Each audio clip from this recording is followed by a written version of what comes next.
یونس ابن متہ انگریزی میں یونس کے نام سے جانا جاتا ہے۔ اللہ کے ایک رسول تھے جنہیں شمالی عراق کے ایک شہر نیو میں بھیجا گیا تھا جس کی آبادی 1 لاکھ سے زیادہ تھی۔ حضرت یونس بظاہر ایک عام آدمی تھے جو نیو کے ہم وطنوں میں پیدا ہوئے اور پرورش پائی۔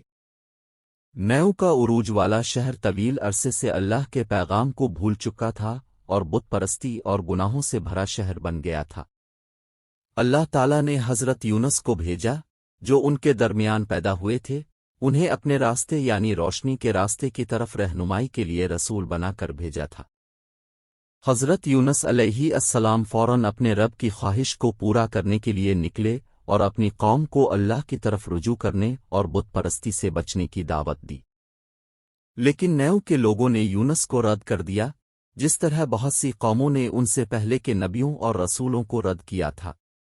یونس کو حوصلہ نہیں ملا، وہ ان کو اللہ کی عبادت کی طرف بلاتا رہا، انہیں اللہ کے خوفناک غضب کی یاد دلاتا رہا جو عاد، سمود اور قوم نوح پر نازل ہوا تھا۔ لیکن انہوں نے اس بات کو رد کر دیا اور کہا، ہمارے باپ دادا اور ہم نے برسوں تک ان معبودوں کی پرستش کی ہے اور ہمیں کوئی نقصان نہیں پہنچا۔ حضرت یونس ان کی مدد کرنا چاہتے تھے اور ثابت قدم رہے، انہوں نے اپنی قوم سے ہمت نہیں ہاری۔ ان کی لا علمی اور سخت الفاظ کے باوجود اب انہیں اللہ کے عذاب سے ڈراتے رہے۔ ہونے دو، مردوں نے ہنستے ہوئے یونس کو بتایا کہ وہ اس کی خالی دھمکیوں سے ذرا بھی خوفزدہ نہیں ہے۔ حضرت یونس کو مایوسی ہوئی، اس نے اپنے لوگوں کو چھوڑ دیا۔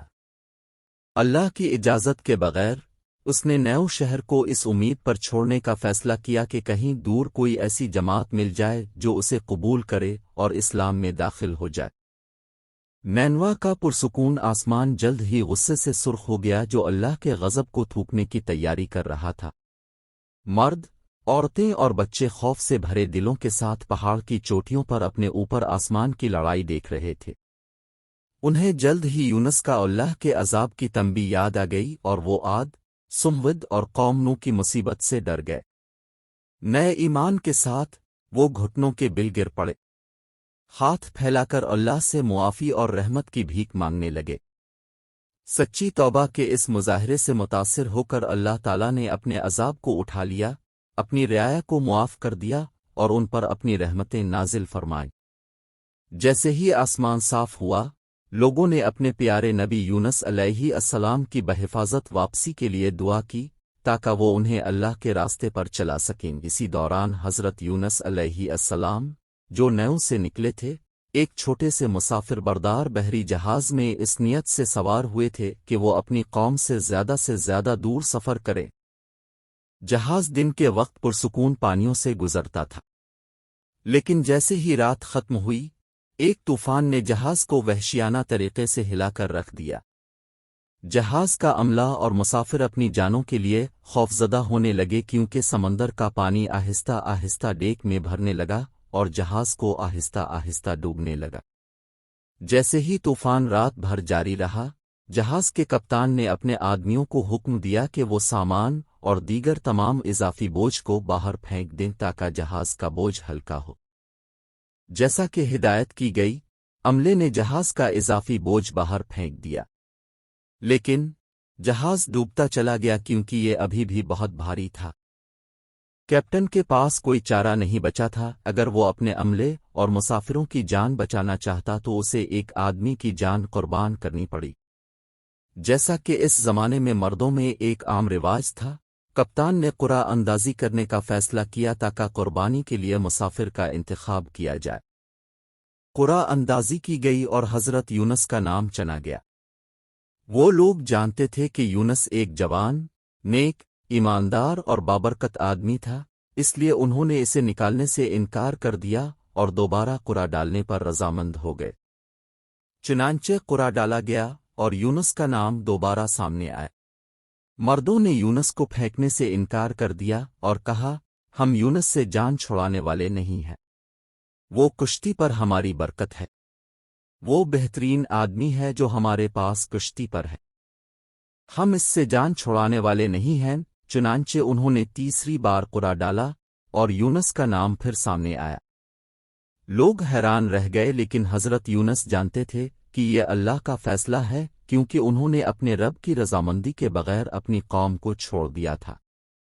چنانچہ یونس نے جہاز سے باہر اندھیرے میں چھلانگ لگا دی، سمندر کے بیچوں بیچ غصے والی لہروں جیسا کہ اللہ نے حکم دیا۔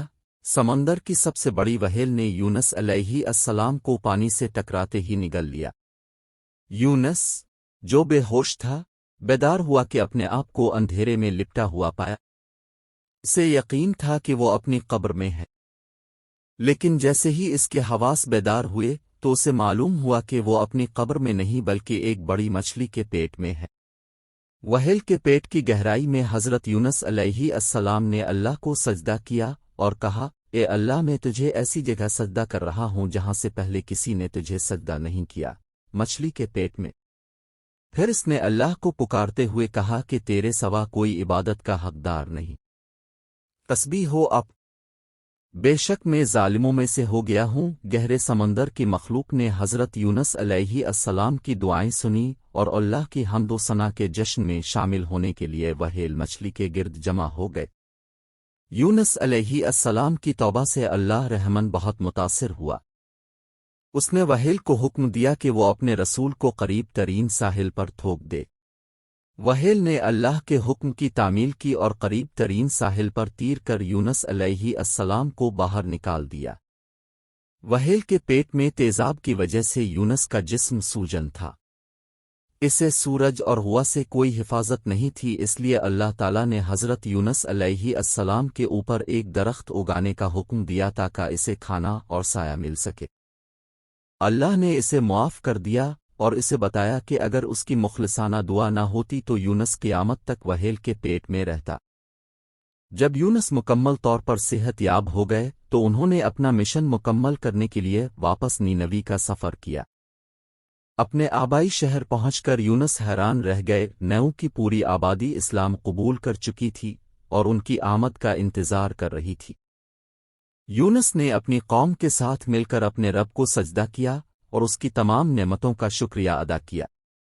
یونس واحد پیغمبر تھے جن کی پوری امت نے اسلام قبول کیا۔ اللہ تعالیٰ نے قرآن پاک میں یونس ابن متہ کی قوم کے بارے میں فرمایا، کیا کوئی بستی ایسی تھی جو عذاب کو دیکھ کر ایمان لے آئی اور اس وقت اس کے ایمان نے اسے عذاب سے بچا لیا؟ جواب، کوئی نہیں ہے سوائے یونس کی قوم کے۔ جب وہ ایمان لے آئے تو ہم نے دنیا کی زندگی میں ان سے رسوائی کا عذاب ہٹا دیا اور انہیں تھوڑی دیر کے لیے فائدہ اٹھانے دیا۔